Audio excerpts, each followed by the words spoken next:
ओडिया संगीतर सहानुभूति सुधी श्रोता बंधु मान मोर नमस्कार। बंधुगण आज आमे नीलाचल बिहारी जगतर नाथ जगन्नाथंकर ओडिया जातिर एवं भारतवर्षर समग्र विश्वर देवता दारु ब्रह्म रूपरे चतुर्धा मूर्ति रूपरे जे पुरुषोत्तम क्षेत्र में शंखनाभिमंडल नीलगिरी व नीलशैल उपरे बड़ देउल रत्न सिंहासन विराजमान करिसेंती एवं धर्म अर्थ काम मोक्ष चतुर्वर्ग प्रदान करुचंती भक्त मानकर मनोवांछा पूर्ण करने बड़ देउल बसिचंती से नीलाचल बिहारी जगन्नाथंकर गोटे भजन प्राचीन भजन संपर्क में आम आलोचना करवा। से भजनटी हूँ से भजनटी सारिया भिख तार कवि होती सारिया भिख। जदिव आम सारिया भिकंकर आउ अन्यान्य कविता हुई सी लिखि थाई पारती अप्रकाशित अच्छी बा लोकलोचन को आसीपारिनी किंतु यही थका मन चाल जीवा जो गीतटी आपड़ जानी ओडिशार जनमानस पुरपल्ली रे अगणित लक्ष लक्ष लोक समस्ते ये गीतटी जानी ये एते सरल सावलील एवं भावव्यंजक ये गीतटी की गान कले भक्तिपूत हृदय आपणकर जगन्नाथ प्रति स्वतः हृदय मुक्त हो प्रभु ये बड़ देवता बसी बड़ देउल आ चल आम टे देखीदेवा से तो आज्ञा लक्ष लक्ष लोक पृथ्वीर कोण अनुकोणरू पुरुषोत्तम क्षेत्र को बा पुरी क्षेत्र को बा पुरुषोत्तम को आसुले चाली चालिक आज्ञा आसुले से गाड़ी मोटर नसला ना चाली चाली सब आसुले तेणु विभिन्न स्थान सब धर्मशाला मानक चटी घरे सब रहीकि बाटरे कौन कौन ग्राम सुव्यवस्था थिला भागवत टुंगी मानक यात्री मानक सब पहुँचेवा श्रीक्षेत्र जाऊँ ना जगन्नाथ सड़क जाऊे लोक मैंने से आपण मैंने जानी तद विषय मुझे विशेष कहूनी यही अगणित यात्री चली लोक बाटरे बाटरे विश्राम नहीं जाऊा लोक सारिया भिक कही हो जाओ आओ जगन्नाथ को एक लय आओ जाकि श्रीक्षेत्र में केमती आम पहुँची जावा एवं चतुर्धा मूर्ति को दर्शन करी मन प्रसन्न एवं आमे भाव विहोड़ित हो प्रभुंकर अवकाश कहतु बेढ़ा परिक्रमा करवा 22 बड़दान टे चली धूली केमती नहीं जावा 22 पाँच ठेला पेला होमती भितर को पशिजा एवं गरुड़ स्तंभ पछकड़े ठिया होकर प्रभु को दर्शन करदे ओ आम जीवन धन्य हो। तेणु बाटरे थका थका हो जाऊा लोक मैंने कई थकी जाती चलवा कष्ट हुए आज्ञा तेणु यही थका हो जाऊा लोक बा टिके संकुचित होता लोक ओ आते बाट श्रीक्षेत्र रहा आम कौन आईपर कि थकी जाऊँ लोक चली चली जाऊे ना यही थका हो जाऊा लोकर मन को उज्जीवित करने भाव विहोड़ित करने अरे तुम्हें कुआड़े जाऊँ ना श्रीक्षेत्र आम जाऊँ पुरुषोत्तम क्षेत्र जाऊँ जगन्नाथ को आ जगन्नाथ को ये देखापी जाऊँ जीवन धन्य हो हाँ सी थकी गले हम कि तेणु से सारिया भिक आज्ञा अति सुंदर गोटे भाव संगीत गान कर कौन शीतर से लिखिं आसतु शुणा। थका मन चाल जीवा थका मन चाल जीवा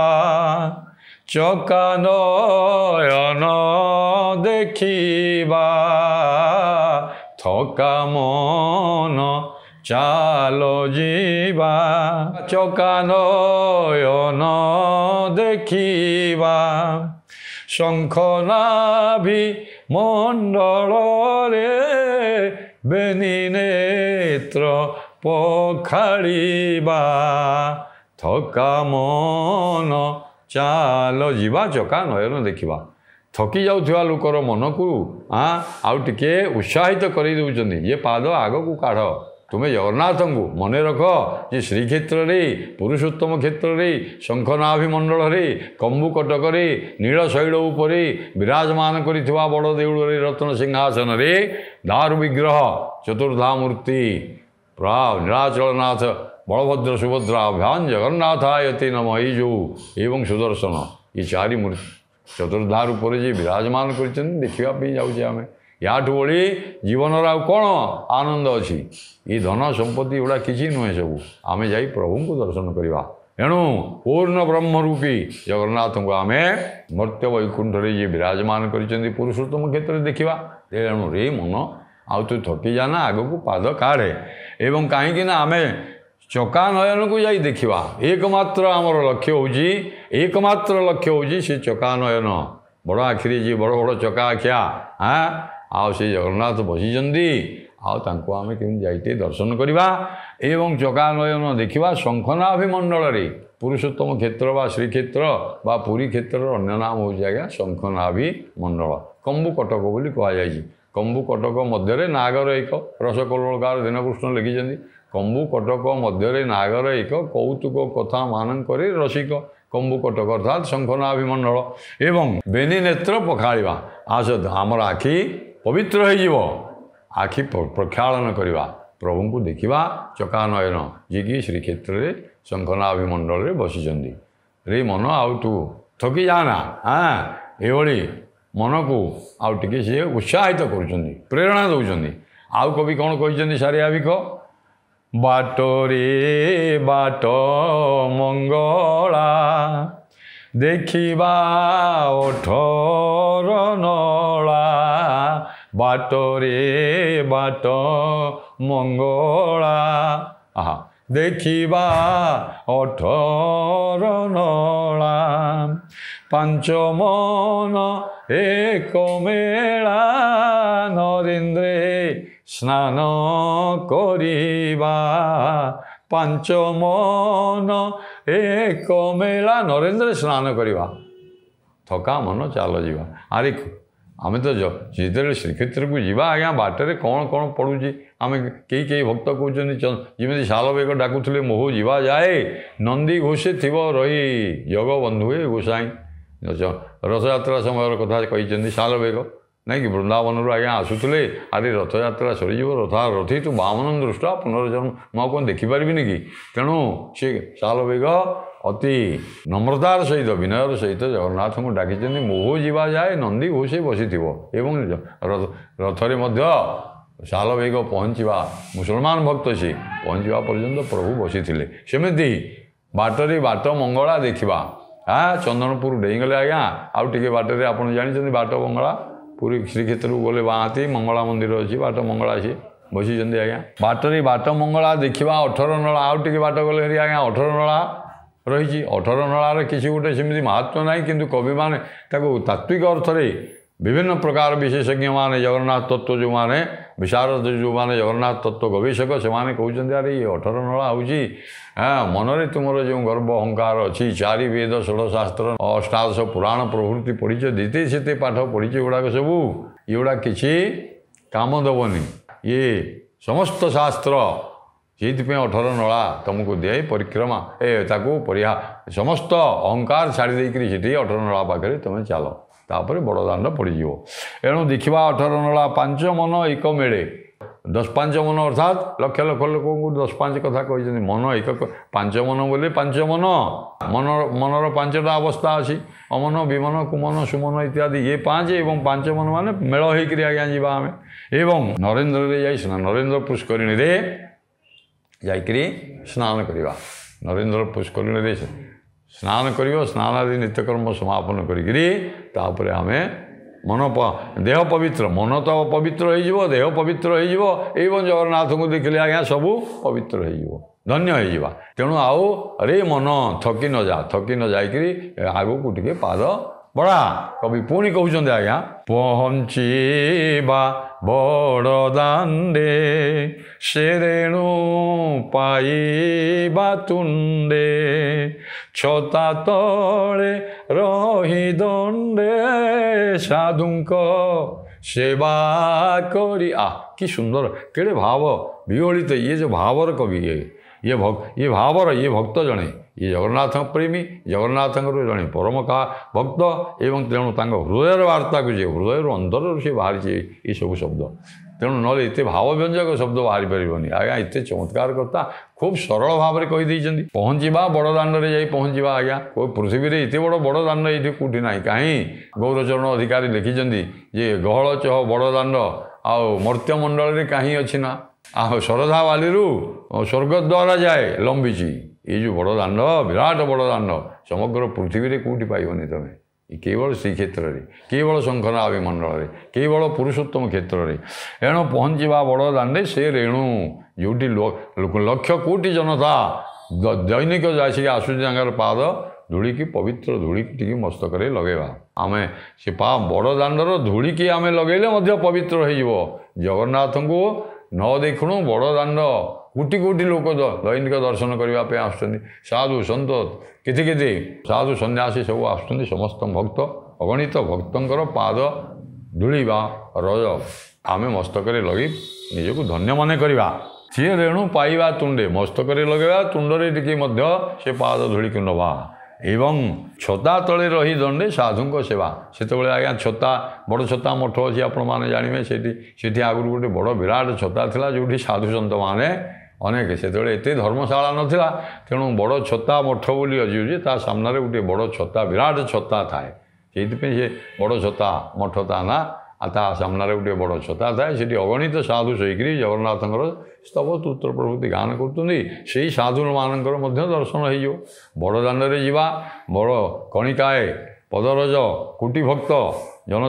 भक्त मानकर कैवल्य भाविकी से पदरेणु बा रज आम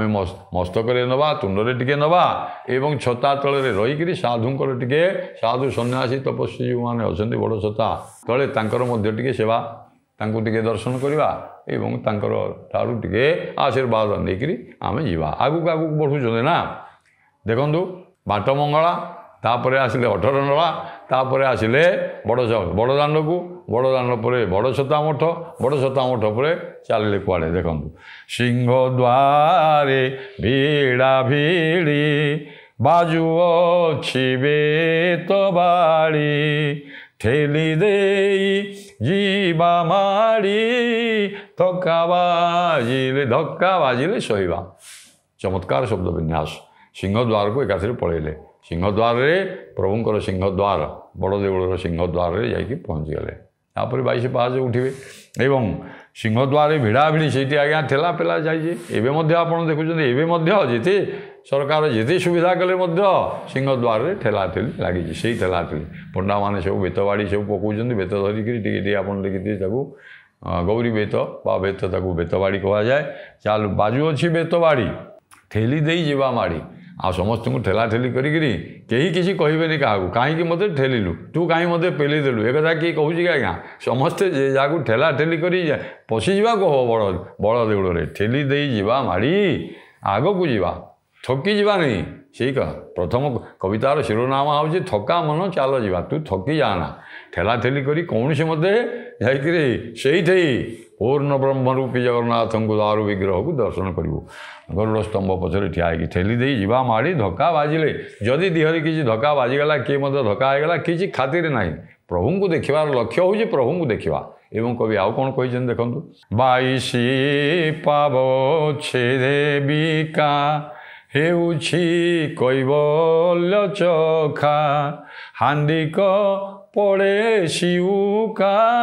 मनरंका छड़ाइबा सबू शब्द आज्ञा अति ग्राम्य शब्द से देते 22 पाहाचरे जाकि पहुँचे जा सिंहद्वार को ठेलिकी गले गुमट द्वार देकर 22 पाहाच आसीगला आज्ञा 22 पाहाच पाखे कैवल्य से बिका हो पंडा मैंने सब सेवायत मैंने आज्ञा सब धरिकी बिकुंट एथुर कैवल्य टिके चाखीदवा ओ प्रभुंर कैवल्य महाप्रसाद सुखिला महाप्रसाद बा सुखिली भोग को कैवल्य कह जाए आई कणिकाए पाइजा जीवन धन्य हो हांडिक पड़े शिवका कैवल्य हांडिक पड़े शिवका माने 4 अणा शिवका बोली कह जाए टंका को 4 शिवका बा शिवका मान 4 अणा 4 अणा पड़ूला से मन रंका छड़ाइबा ओ किति बाटू आम आसीचे ना तेणु रे मन तू थकी जाना इते बाटू आसिक परिश्रम करी 22 पाहाचरे आसी पहुँचिक कैवल्य कणिका तू पाइगलुणी आ जगन्नाथ दर्शन कौन हेनी कि निश्चय हम तेणु जीवन धन्य होगला अरे मन तू आ थकी न जाए शीघ्र आगु टे आगू चल कौटी पहुँचीबू ना कवितार उपसंहार कर गरुड़ पछरे देख ଦିଶୁଛି କଳା ଶ୍ରୀମୁଖ କହି ସାରିଆ ଭିକ ବଳରାମଙ୍କୁ ଦେଖିବା ଥକା ମନ ଚାଲଯିବା। ଶେଷରେ କବି କବିତାଟିର ଉପସଂହାର କରିଛନ୍ତି ଗରୁଡ଼ ପଛରେ ଯାଇକରି ଆଜ୍ଞା 22 ପାହାଚରୁ ଯେତେବେଳେ ଯାଇକରି ପହଞ୍ଚିଗଲେ ତାପରେ 7 ପାହାଚ ଦେଇକରି ଗରୁଡ଼ ସ୍ତମ୍ଭ ପାଖରେ ସମସ୍ତେ ଦର୍ଶନ କରିବା ପାଇଁ ଠିଆ ହେଇଛନ୍ତି। ଆମେ ମଧ୍ୟ ଏଠି ଠିଆ ହେଇଯିବା। ତେଣୁ ଗରୁଡ଼ ପଛରେ ଦେଖ ଦିଶୁଛି କଳାଶ୍ରୀ। ଗରୁଡ଼ ପଛରେ ଠିଆ ହେଇକରି ଚାହା ବର୍ତ୍ତମାନ ଆଉ ପ୍ରଭୁ ରତ୍ନ ବେଦୀରେ ବା ରତ୍ନ ସିଂହାସନରେ ବସିଛନ୍ତି। ଚତୁର୍ଦ୍ଧା ରୂପରେ ମୂର୍ତ୍ତି ଜଗନ୍ନାଥ ବଳଭଦ୍ର, ଦାରୁ ବିଗ୍ରହ ପୂର୍ଣ୍ଣ ବ୍ରହ୍ମ ଜଗନ୍ନାଥ ବଳଭଦ୍ର ଏବଂ ସୁଭଦ୍ରା ମା ଦେବୀ ସୁଭଦ୍ରା ସୁଦର୍ଶନ ବସିଛନ୍ତି। ଆଉ ଦିଶୁଛି କଳାଶ୍ରୀ ମୁଖକୁ ଦେଖେ। ଡାହାଣ ପଟେ ଆଜ୍ଞା ଶ୍ରୀ ହଳପାଣି, ବାମେ ବସିଛନ୍ତି ଶଙ୍ଖ ଚକ୍ର ଗଦାଧାରୀ, ମୋତେ ସେହି ରୂପ ଦେଖା ହରି ମଝିରେ ଭଉଣୀ। ଏଇଭଳି ଯେଉଁ ରୂପ ଗରୁଡ଼ ପଛରେ ଦେଖ ଦିଶୁଛି କଳାଶ୍ରୀ ମୁଖ କହି ସାରିଆ ଭିକ ବଳରାମଙ୍କୁ ଭେଟିବା ଇତ୍ୟାଦି। ଏହିପରି ଭାବରେ କବି କବିତାଟିର ଉପସଂହାର କରିଛନ୍ତି। ଏଇ ପ୍ରଭୁ ତେଣୁ ମନ କେବେ ହେଲେ ମନକୁ ଥକିବାକୁ ଦେବାନି, ମନକୁ ଉତ୍ସାହିତ କରିଛନ୍ତି, ପ୍ରେରଣା ଦେଇଛନ୍ତି। ଆଉ ଲୋକଟି ଜଗନ୍ନାଥ ସଡ଼କରେ ଚାଲି ଚାଲି ଚାଲି ବହୁତ ଦୂରରୁ ଆସିଥିବା ଲୋକଟି କେମିତି ଜଗନ୍ନାଥଙ୍କୁ ଦେଖିବ, ଏଇ ଯେଉଁ ଉତ୍ସାହ ପ୍ରେରଣା ଏଇ ଗୀତଟିରେ ଆମେ ପାଉଛେ। ଏବଂ ପ୍ରଭୁଙ୍କୁ ଦର୍ଶନ କରିଦେଲେ କୃତାର୍ଥ ହେଇଯିବା, ଧନ୍ୟ ହେଇଯିବା, ଏଇ ଜୀବନ ମଧ୍ୟ ଧନ୍ୟ ହେଇଯିବ। ଏ ସଂସାରରେ ଆଉ କିଛି ନାହିଁ, କେବଳ ସଂସାରରେ ଅଛନ୍ତି ପ୍ରଭୁ ନିତ୍ୟ ବୈକୁଣ୍ଠରେ ବିହାରୀ ଧଳା ଆଉ ନୀଳାଚଳନାଥ, ଓଡ଼ିଆ ଜାତିର ପ୍ରାଣର ଦେବତା ଜଗନ୍ନାଥ। ତାଙ୍କୁ ନମସ୍କାର କରି କବି କବିତାଟି ସମାପନ କରିଛନ୍ତି। ଆସନ୍ତୁ ସୁବିଧା ହେଲେ ଆଉ ପରବର୍ତ୍ତୀ ପର୍ଯ୍ୟାୟରେ ଜଗନ୍ନାଥଙ୍କର କ'ଣ ସୁଯୋଗ ହେଲେ ଭଜନ ଜଣାଣ ଆଲୋଚନା କରିବା। ନମସ୍କାର।